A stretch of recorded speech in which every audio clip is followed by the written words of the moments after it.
Thanks for clicking the video. Today I am going to show you how to change the face easily using Photoshop. Here is two images that I will change face. First, select the face using lasso tool and copy the selected area and paste it in another photo. Then adjust it. You can decrease the brightness for better adjustment.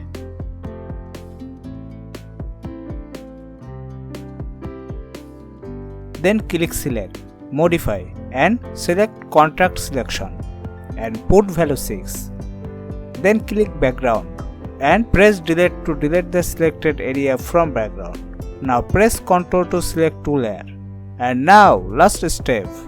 Go to edit, then auto blend layer and select stock image and click OK.